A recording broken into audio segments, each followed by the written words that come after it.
और इस बीच एक और अहम खबर दरभंगा मामले से जुड़ी अहम खबर मिल रही है। न्यूज 18 के जनक दवे की खबर के मुताबिक दरभंगा पार्सल धमाका मामले में गिरफ्तार नासिर से पूछताछ में कई अहम जानकारियां सामने आई। सूत्रों के मुताबिक नासिर ने बताया कि इकबाल खान ने उसे ऑनलाइन बम बनाने की ट्रेनिंग दी। उसका मकसद टाइम बम बनाना था। इसके लिए डेटोनेटर के फटने से पहले सर्किट को फ्लेम मिलना जरूरी था और ऐसा हो इसके लिए नाइट्रिक एसिड और सल्फ्यूरिक एसिड को मिलाना पड़ता है। दोनों कैसे मिले और कितनी देर में मिले, इसके लिए नासिर ने एक रास्ता निकाला। उसे दोनों के बीच में कागज रखने को कहा गया था।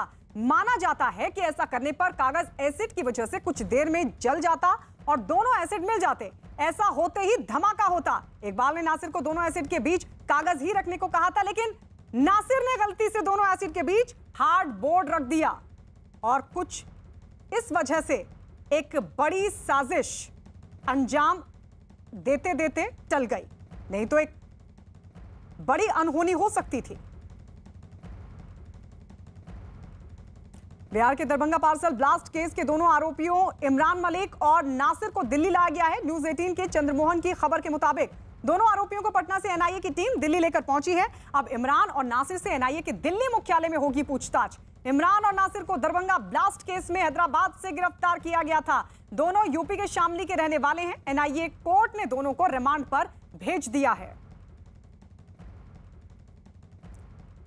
तो आपको बता दें, एक तरफ जो जानकारी मिल रही है, नासिर की तरफ से खुलासा हुआ है पूछताछ में कि इकबाल ने उसे ट्रेनिंग दी थी, ऑनलाइन बम बनाने की ट्रेनिंग दी थी। और इस सब के बीच एक और बड़ा अपडेट ये मिल रहा है कि नासिर और इमरान को एनआईए की जो टीम है वो दिल्ली लेकर पहुंची है और अब दिल्ली मुख्यालय में इन दोनों से पूछताछ होगी। सीधे रुक कर लेते दिल्ली। हमारे सहयोगी संदीप बोल हमारे साथ लाइव जुड़ गए। संदीप, दोनों से पूछताछ में अभी क्या ताजा अपडेट? देखिए, पूछताछ में वो सारी चीजें आप एकजुट करने की कोशिश की जा रही है जो कि इन दोनों ने गिरफ्तारी के बाद पुलिस को और एनआईए के एजेंसीज को दिए थे और अब जो है उनको इनकॉर्पोरेट किया जा रहा है। आमने सामने बिठाकर भी बातचीत हो रही है। कई सारे सवाल जो हैं वो एड ऑन किए गए हैं। खास बात यह है कि जो पहले प्रिलिमिनरी इन्वेस्टिगेशन के दौरान जो सवाल पूछे गए थे, अब उनका दायरा थोड़ा बढ़ाया जा रहा है। पहले इस बम धमाके से जुड़ी हुई जानकारियां उनसे मांगी गई थी, उनसे पूछताछ की गई थी, लेकिन अब जो जानकारी उनसे जुटाई जा रही है वो ये है कि कहीं इसके बाद कोई और दूसरी बड़ी घटना को अंजाम देने के लिए उनकी कोई नई जो है प्लान तो उनका नहीं था। कौन कौन इसमें शामिल था और कितने लोगों को पैसे दिए गए इनकी तरफ से, स्लीपर सेल्स को क्या फिर से एक्टिवेट किया जा रहा है, पुराने ट्रेंड को फिर से जो है पाकिस्तान की तरफ से जो है कोशिश की जा रही है कि वापस इंप्लीमेंट करा जा सके ताकि इस तरीके के जो हमले हैं उनको अंजाम दिया जा सके। इतना तो साफ हो गया है कि इस हमले के, इस धमाके के पीछे जो है वो पाकिस्तान का ही हाथ है, लश्कर का हाथ है। अब इससे और जुड़ती कड़ियां जो है वो जोड़ी जा रही हैं। सवाल जवाब जो है अभी लगातार जारी है और ये भी हो सकता है कि आने वाले दिनों में इनको सिकंदराबाद और शामली भी ले जाया जा सकता है। जांच एजेंसियों की तरफ से भी संदीप कोई जानकारी, कोई बयान दिया गया है? देखिए, अभी तक जांच एजेंसी की तरफ से कोई जानकारी या बयान नहीं दिया गया, लेकिन कल एक रिलीज जरूर जारी की गई थी जिसमें उन्होंने इस पूरे केस से संबंधित जो है जानकारी दी थी, लेकिन वो सब प्रिलिमिनरी इंफॉर्मेशन के तहत जो है जो इन्होंने जो देखा था उसको जो है सार्वजनिक किया था। और उसमें जो है अब उसके बाद जो है क्या बातचीत करके क्या चीज निकल रही है उसके बारे में अभी कोई खुलासा एनआईए की तरफ से नहीं किया गया है, लेकिन उम्मीद जताई जा रही है कि जल्दी जो है इस बारे में और जानकारी एनआईए की तरफ से साझा की जाएगी। ये जो दिल्ली मुख्यालय में संदीप इन दोनों के साथ पूछताछ हो रही है, कब तक इनको दिल्ली मुख्यालय में ही इनसे पूछताछ होगी? क्योंकि आप ये भी बता रहे हैं कि हो सकता है कि अलग अलग लोकेशंस पर भी इनको ले जाया जाए।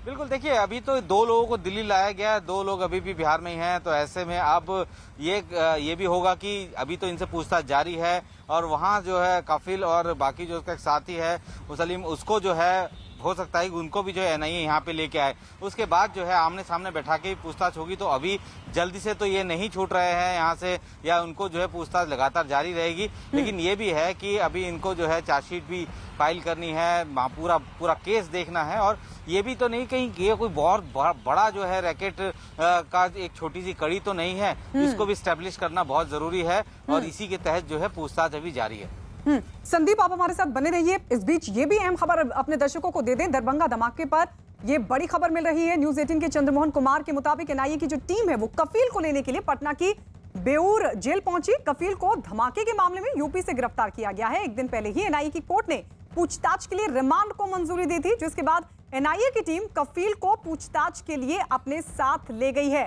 कफील से किस तरीके से संदीप पूछताछ होगी? लगातार संदीप हमारे सहयोगी हमारे साथ बने हुए हैं। संदीप, कफील से किस तरीके की पूछताछ एनआईए की तरफ से होगी और कफील को कब तक दिल्ली लाया जा सकता है? देखिए, अभी चूंकि 6 दिन का रिमांड इनका मिला है और जिसमें से कफील से तो पूछताछ की जा रही है बेऊर जेल।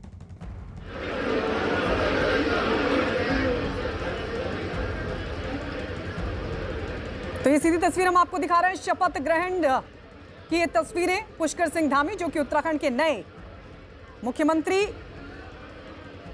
चयनित किए गए हैं। सतपाल महाराज को आप इन तस्वीरों में देख रहे हैं, बंशीधर भगत, इसके अलावा तमाम विधायक बीजेपी के। कल ही पुष्कर सिंह धामी को विधायक दल की बैठक में चुना गया नया सीएम। एक बाजपुर से आते यतीश, माफ कीजिए, यशपाल आर्य बाजपुर से आते।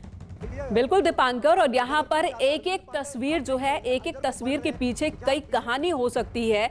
और सबसे पहले जब धामी का नाम अनाउंस हुआ था, जो सबसे पहली उनकी बाइट आई थी, पहली प्रतिक्रिया आई थी, उन्होंने यही कहा था कि जो पहले के लोगों ने काम किया उसी काम को आगे बढ़ाऊंगा, यानी साथ लेकर चलूंगा, अलग से कोई लकीर खींचने की कोशिश नहीं करूंगा। और यहाँ पर भी जैसे आए तो सबसे पहले उन लोगों के पास गए जो जिनकी नाराजगी की बात कही जा रही थी, यानी सबको साथ लेकर चलने का संकेत वो दे रहे हैं शपथ ग्रहण पहले से ही। और इस वक्त सुरेश जोशी भी हमारे साथ जुड़ चुके हैं, प्रवक्ता बीजेपी सूर्यकांत धस्मान हमारे साथ जुड़ चुके हैं, नेता कांग्रेस हमारे साथ मौजूद हैं, और साथ ही हमारे साथ लगातार नीरज कोहली जी मौजूद हैं, उनके पास भी चलेंगे। और आम आदमी पार्टी की ओर से नवीन परसाली भी हमारे साथ जुड़ रहे हैं। सबसे पहले बीजेपी का रुख कर लेते हैं।